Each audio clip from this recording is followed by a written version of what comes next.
This is the Marketing Podcast Network. Stories influence, teach, and inspire us. But what about the storytellers who create them? Uncorking a Story profiles storytellers to uncover how their background and life experiences influence the stories they create. We learn what motivates them, their path to success, and what fuels them to keep creating. It all starts by asking one simple question: where does your story begin? Welcome to Uncorking a Story. Now here's your host, Mike Carlin. Well, hello and welcome to Uncorking a Story. I'm your host, Mike Carlin, and today I'm excited to introduce you to Meg Stafford. Meg is a writer who loves exploration of all kinds, and this time she takes us along for the ride. I just butchered that. Let me just redo that.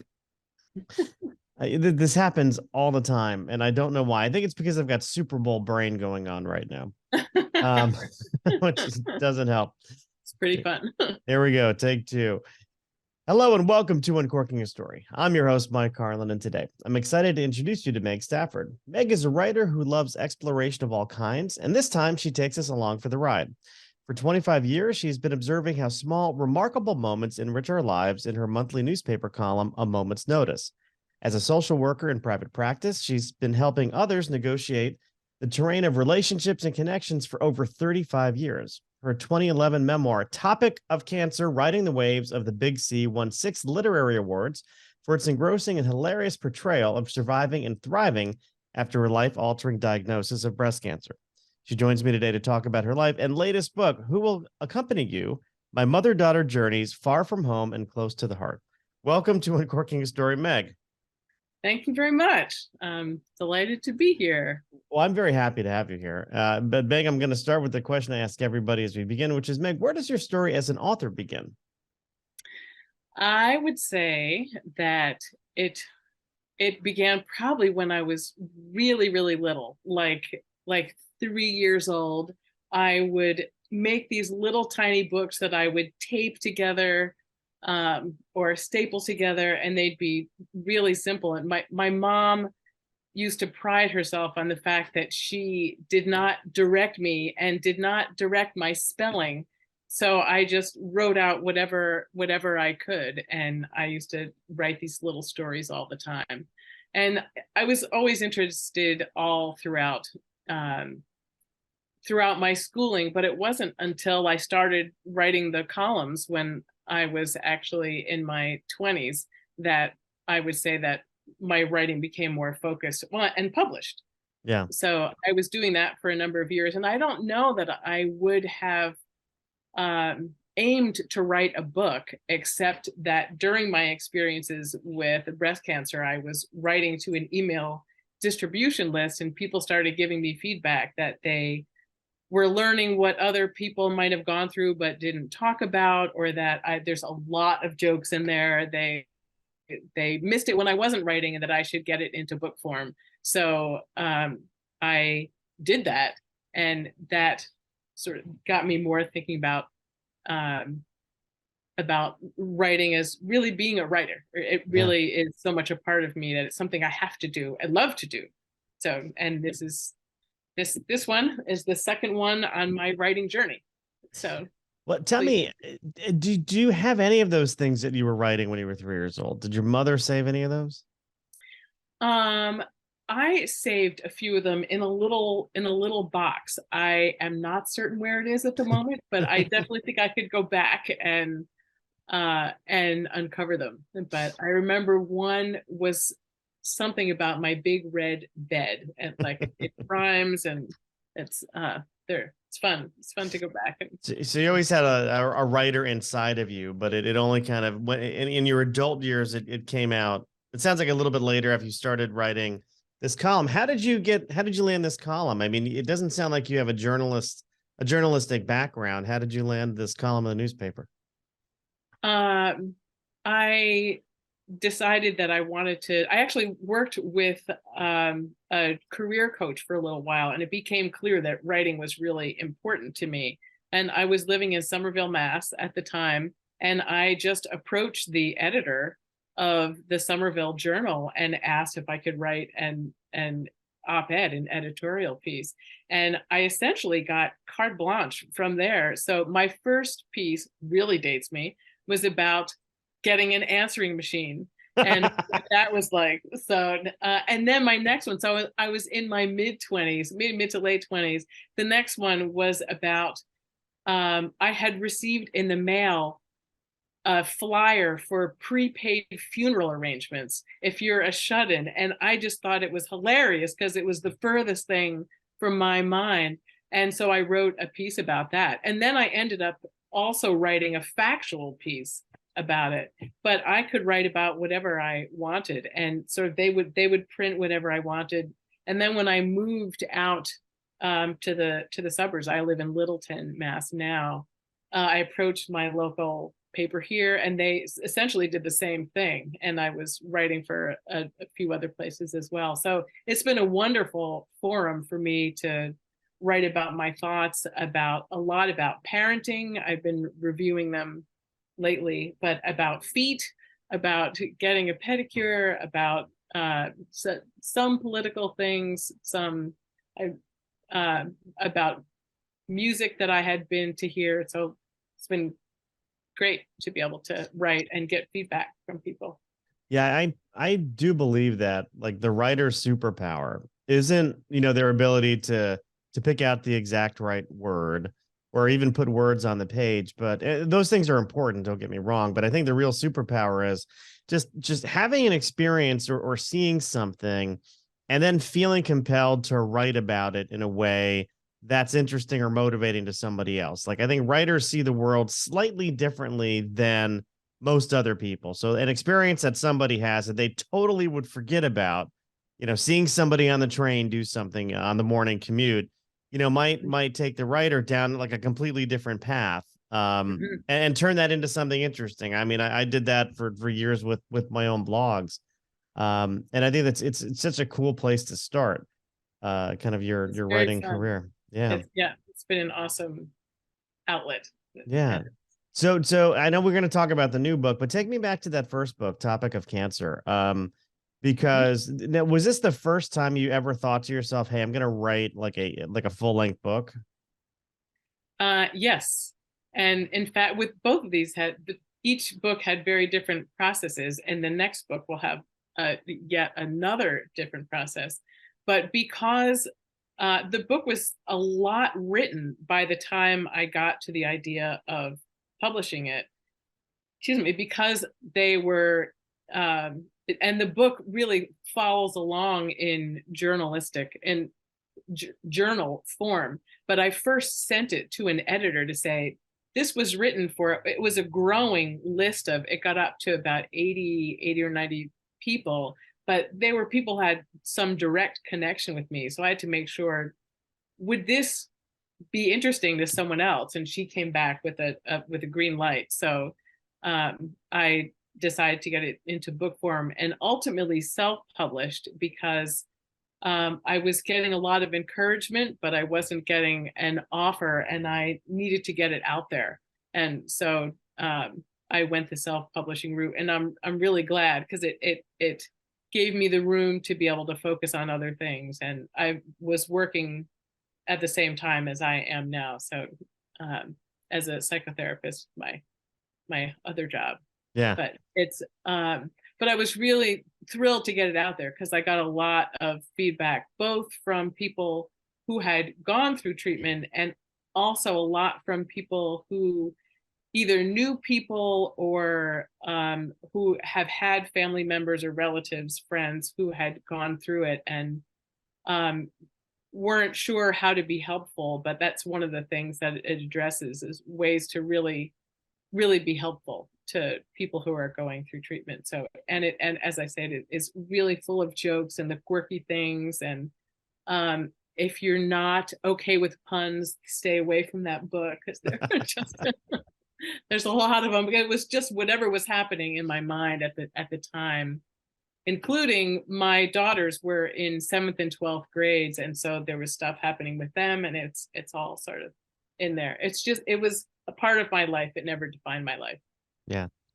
So you self-published that first one. What this one that we're talking about today, was this self-published as well, or did this It's go the more? hybrid. So Okay. this is with Greenleaf, and I had approached a number of places, but I chose them because they really understood what I was looking to do. I had one offer from a publisher who said, "Well, we can get this into one voice because I include both of my daughter's voices in each of the sections," and that was important to me because I wanted to go back and forth between each of our perspectives. So I knew that they weren't going to be right because they were not understanding where I was coming from, but Greenleaf totally embraced it and were a really wonderful partner to work with.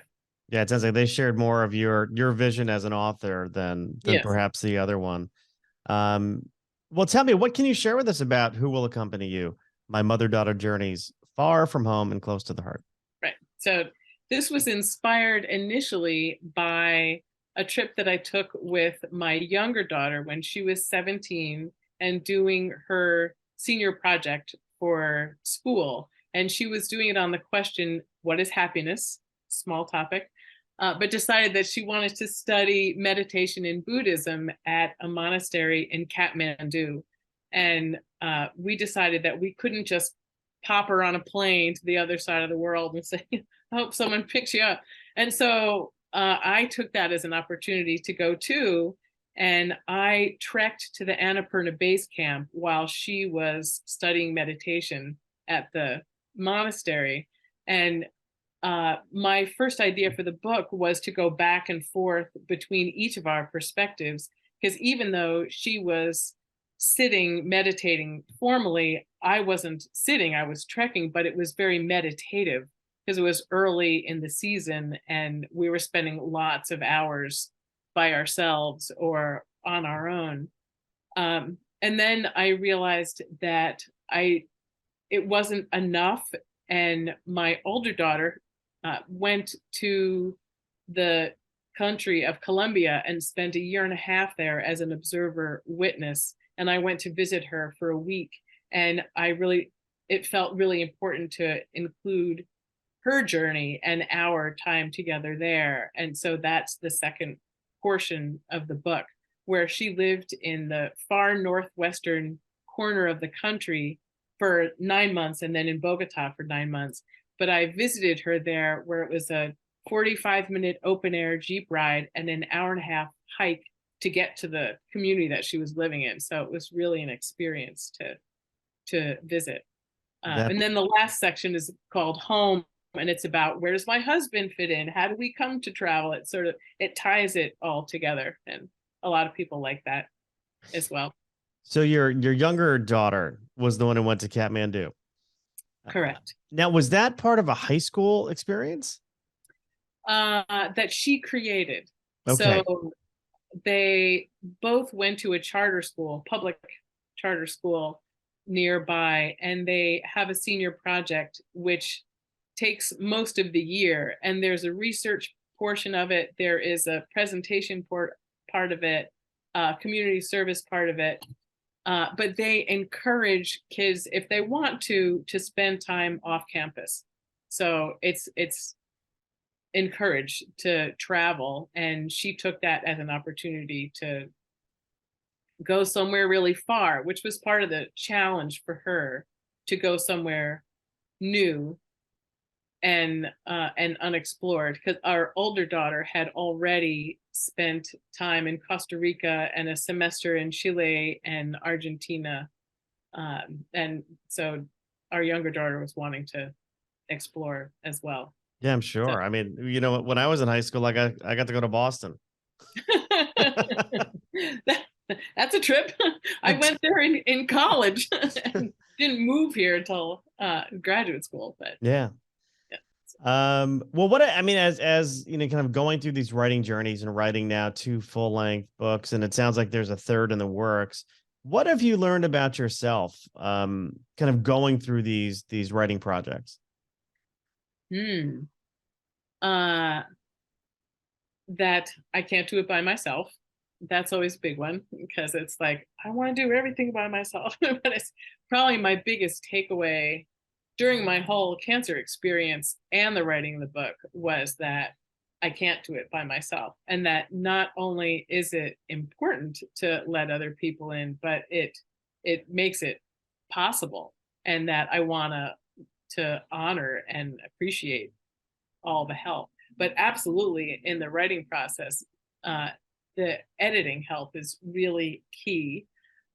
In the first book, I needed help to know what else needed to be put into it so that people could understand the setting and the background, and what else do you need to know about me or my family for it to make sense.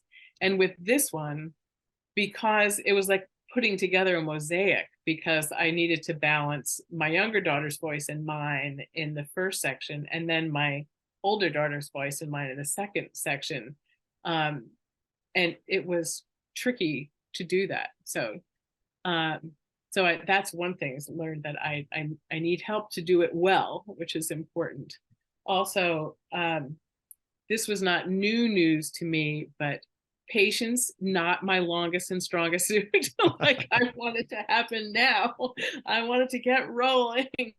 And some things just can't be pushed or rushed. And that's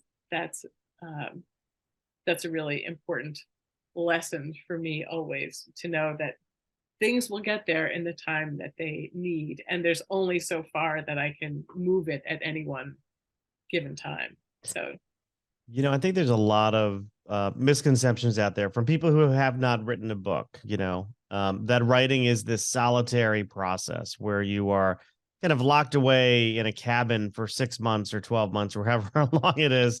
right. And then all of a sudden your book comes out. But the collaboration, required during the writing process is, it's really tremendous, between, working with editors, publishers, maybe beta readers, if that's the case, Right. going through different rounds of editing, really is a collaborative process, probably more so than people think. Mm-hmm. Absolutely. And design, this is the cover, which I love the designer who I worked with from the Greenleaf team, who presented me with 5 different options. And this was the one that I chose, but we continued to tweak it. I had some ideas about part of the way that it was, part of the way it appeared, that I wanted to change. And she did that, but like that didn't quite do it. But I added one little piece at the bottom. But so there are lots of aspects that require other people. Thank goodness. But you're right. Some parts are solitary, but a lot with others. Absolutely. There is a big chunk where you're just kind of by yourself with your thoughts, and you're planning and you're writing and you're doing all that, but nothing comes together to get published without a collaborative effort. Yeah, lots of other eyes on it. Another thought I have, you are a therapist, you work in private practice. It sounds like you've been doing this for over 35 years. Have you found it's probably scary to hear that number, right? It's scary. Right? But have you found that writing is therapeutic for you? Absolutely. And that's where, with my first book, I needed to write to get it out of my system. When you're in the process of getting diagnosed for cancer, or for many things, there are often many tests and many different kinds of visits that happen. And it was really important to me to be able to tell people about it who wanted to know. I was happy to tell people, but it made me nuts to repeat something over and over again. So it was really great for me to have an appointment and then be able to write about it and send it out. And some people would write back. Some people would write back like almost every time. There were people who never wrote back. There were people who read every word. There were people who would skim it, and all of it was fine. But it was important for me to get it out, because then I was never sitting with it. If it was funny, I put that out there. If it was upsetting, I put that out there. So the book really is a reflection in real time of what it was like to go through that process, but absolutely therapeutic. But even I went to an amazing concert on Saturday night, and it blew my mind, and I knew that I had to write about it. Just it's a way for me to absorb an experience no matter what it's like. So and it's fun to when people write back. Or one of the I wrote about a concert that I went to a few months ago and sent it to Groton Hill. It's a new place near us that will be like Tanglewood, but I sent it to them. They posted it on their Facebook page, and a violinist from the orchestra who plays there, contacted me and asked if I would attend a concert of hers that is in preparation for a festival that she creates for people who don't have the money to fund themselves. So it was really exciting that came out of it. No, that's so cool. That's so cool. So it sounds like it was some kind of classical music. The first one was the one the other night was a jazz pianist named Matthew Whitaker, who just blew our minds. He's 22, and so this was the first time that we had heard him, or didn't know of him except looking on their site. And he just has so much joy and energy. He's a prodigy, but his facility with the instrument, he was playing on a grand piano with an electric keyboard above it and an organ behind him, so that he could just pivot in his chair. And he was playing on all three, and he had 4 other pieces. But so some jazz standards, some compositions of his own, but the exuberance that he played with just was infectious and just made you happy to be at the performance. And so like I had to get that out. I had to get it down while I was still responding to it and feeling it. Yeah, I this past summer I got to see Billy Joel at Madison Square Garden. Yeah. And I broke down crying at like 3 or 4 separate times during the show. And then I remembered that night I went back to I was staying in New York. I went back to my hotel and I just wrote about it. And because I needed to get it out. It's like just as those tears needed to come out, you know, I needed to get these words out, and then I could sleep. You know, it's exactly. One of those... I wasn't sure that I wrote. That's part of what I read. I wasn't sure I'd be able to sleep. I was, but had to write it the next day, and it was the amount of energy that he put out for that concert was just. I can't imagine the level of just energy that it took, and a lot for the audience to keep up. But I the same thing the next day. I had to get it out before I could do other things. And I love that. Sometimes if I'm taking a long bike ride, I'm composing in my head, like it's and so by the time I get pen to paper, which is typically the way I start, it's writing itself. Yeah, I mean, writing doesn't always happen when you're in front of a screen or writing, you know, on a pad of paper. It happens on long walks, you know, for me, or bike rides. Absolutely. You know, for me, it's long runs. You know, I'll just start thinking about a scene in my head, and then all of a sudden it'll just start kind of. And my problem is, if I'm on a long run, I have no way to capture anything that I'm thinking, so I have to hope that I remember it by the time I get back to my house. I have not done this, but because same, if I'm riding 25 miles, it's like I'm not going to be home for an hour and a half. People have said that people have suggested using the notes function on your phone if you have it with you. It's that you could at least record a few words if you carry your phone when you run. Right. One more thing I want to talk about before I get to some fun questions is vulnerability. And I mean, you know about vulnerability, how important it is, especially in the therapy process, right? You've Mhm. got to be vulnerable, or you're not doing it right, probably. But um, there's a certain amount of vulnerability in writing, especially what you're writing. I mean, you wrote a book about, cancer. You're writing a book about these trips with your daughters. These are nonfiction. And of course, you might be worried, hey, what will my daughters think about these experiences that I'm writing about? Did that come into play for you at all? Kind of thinking about your daughter's reactions to, especially this latest book, Who Will Accompany You?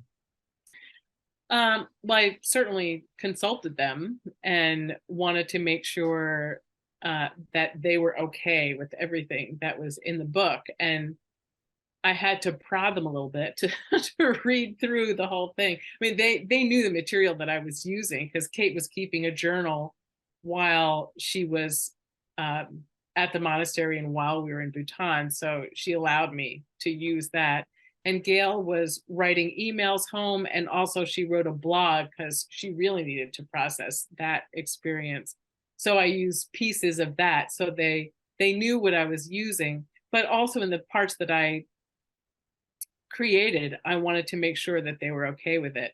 So they each had um, some small edits that everyone I altered. Some were small points, but it all matters. I wanted it to be well represented. So um, they they were okay with whatever was in the final version.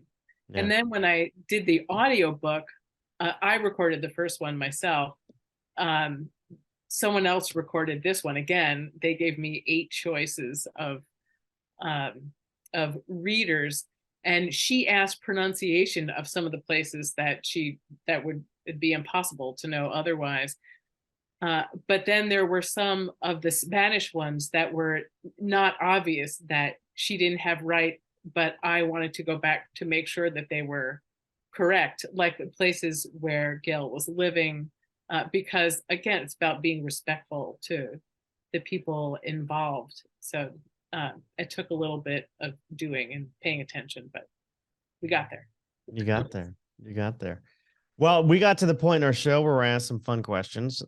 Just this is all in the line of uncorking your story even more. I do that sometimes in many ways through pop culture. So I'm curious, Mhm. Meg, when you were growing up, what were some of your favorite TV shows, if you had any?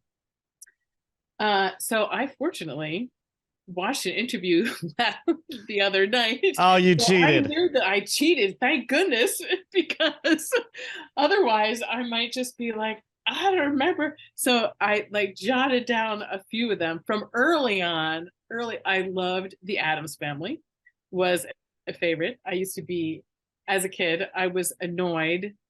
My dad was a musician, and we would go to his classical concerts, and it would mean pulling me away from the Addams Family, which that was not, I was not happy about that, which is pretty funny. But I loved action Mannix, the Ironside, some of the mystery stories, the game shows, Jeopardy, Let's Make a Deal. um, uh, I loved Dark Shadows when I was in grade school, some of that vampire stuff. And I love to watch sports. It's something I would enjoy watching with my dad. Football, baseball, basketball, all of it. I was not a huge TV watcher, though. I was out on the tennis court. I was biking, doing other stuff. Yeah. You mentioned like mysteries and Mannix. What's your take, if you have one, on Columbo? Oh, he was fun. That was another one. That was that sort of the intellectual mystery solver. I Yeah. love mysteries, so I watch them. always I always thought that was a cool show because, most mysteries, you don't know who does it until the end. But with Columbo, they tell you in the first like 5 or 10 minutes who did it. And then it's just the fun is watching him sort of figure it Find out. them. Yeah. Yeah, that's true. I'd forgotten that I always aspect of it, but I always like that. And And Adam's Family over the Munsters, I take it, right? I mean, Adam's Family over the Munsters, right? I did a little bit of Munsters, but it really couldn't hold a candle to Addams no. I Family. mean, it was like the way I think about it. If the Adams Family was an Oreo, the Munsters were the Hydrox, right? It's almost like the knockoff to the. Uh, And it is quite possible that Hydrox came out first. I have no idea, but I'm just going by reputation here. That's a good way to think about it. Why? I know it sounds like you're a music type person.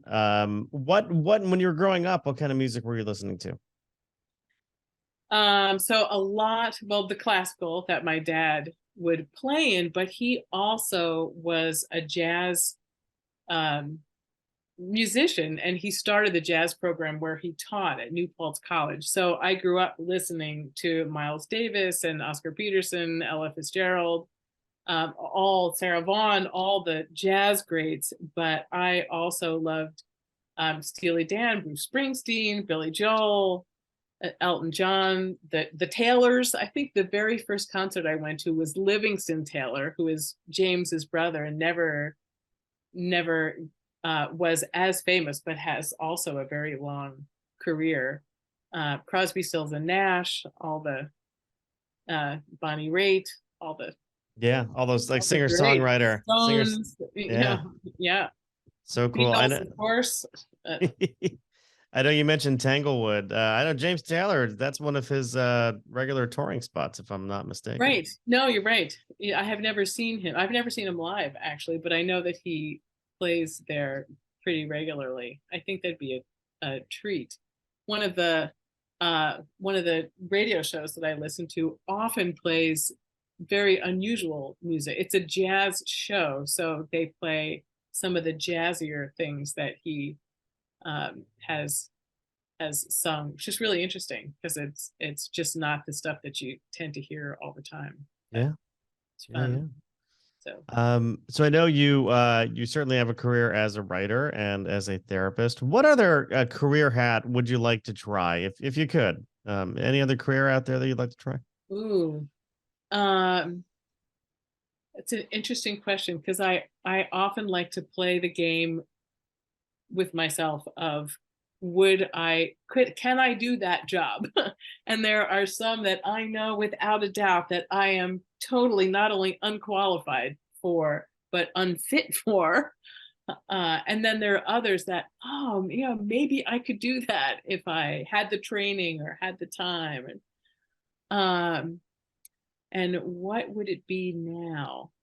So I think journalism actually is one that I might want to, that I had, if I were to rewind, maybe I would have gone in that direction. And I've written a few pieces over the years, although the editorials, the op-eds are really the things that that's really my heart. I love doing that most. And that's my next book, actually, is going to be a compilation of the columns that I've written over the last 35 years with pieces to tee them up in between. So I'm working on that with my editor.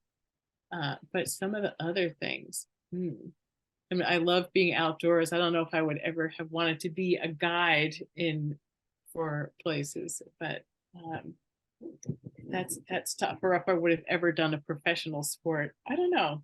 It's an interesting thought. Yeah. So you've got 2 books now. It sounds like, I mean, you are working on a third.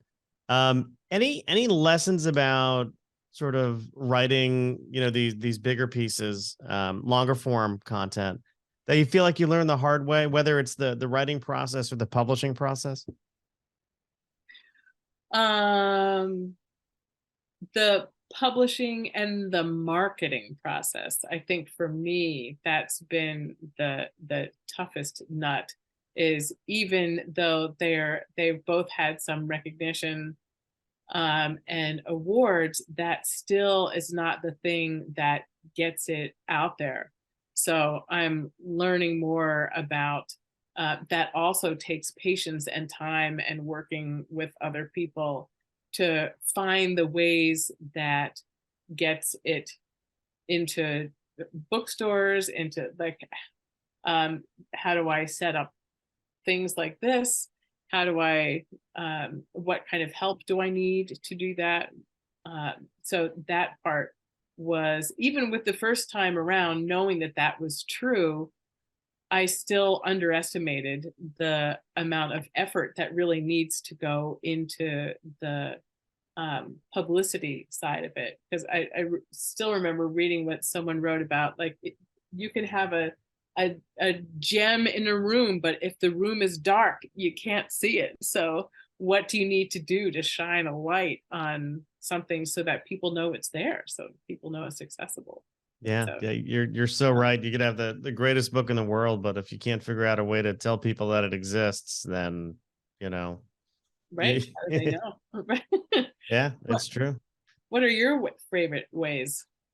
Oh, of getting the word out.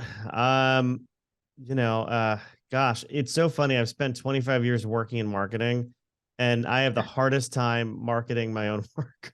It's so hard. But I mean, doing things like this, like just showing up on other people's podcasts is a great way of doing it. And then honestly, since I've got control over all of my work, running promotions really does help. Um, Huh. The price promotions, Yep. and then of Yep. course telling people that things around promotion is very important too. Right. That. But that, I mean, that does it. And even just kind of running this show, I mean, people come to listen to, the authors talk, but then, they wind up at my website and see the Right. stuff that I've done. So that helps. I mean, everything helps, but the headline is you have to do something.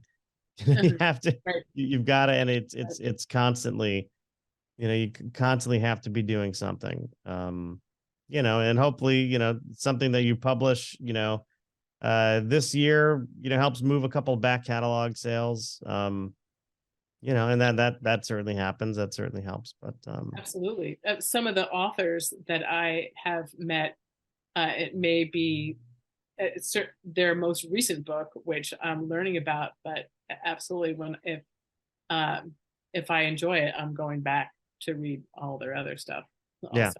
it's cool when you get a comment like that on Goodreads or an Amazon review or something where they say, "Wow, this is so great! I can't wait to read more of their stuff," which is a great compliment. Absolutely. I know we are running out of time here. I do want to ask one final question for you, which is if you can go back in time and whisper some words of advice into, maybe it's that 3-year-old who was writing her books and binding them together. I'm picturing, construction paper and yarn, but that's just me. Um, Just what for a little, right.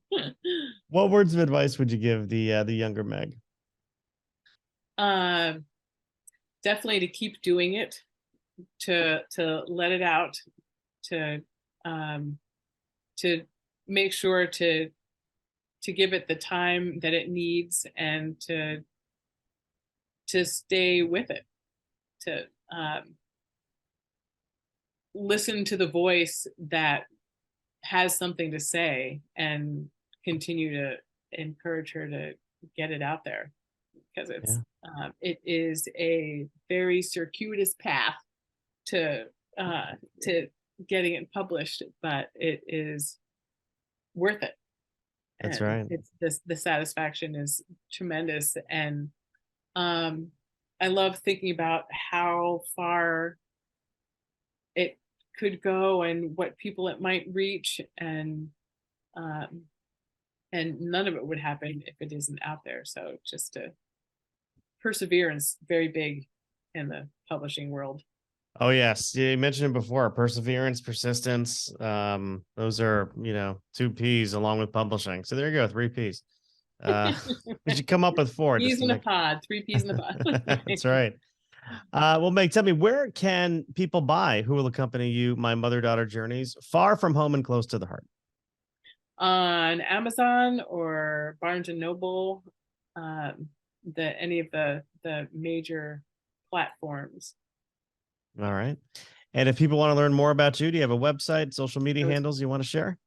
So www.megstafford.com will take you right to my website, and all my blog is on there. So lots of the pieces that I've written over the years are there, as well as www.whowillaccompany.you.com will take you right to this most recent book and provide links to get there. And Instagram is one of the things that I want to build up. And so Meg Stafford 2183. And on Facebook, it's Meg Stafford. So very good, Meg. I will be sure to put all of that in the show notes for listeners to just go on their phones or whatever they're listening to this on and looking up those links easily enough. Meg, thank you for stopping by Uncorking a Story and letting me uncork yours. Thanks so much for having me. It's been really great.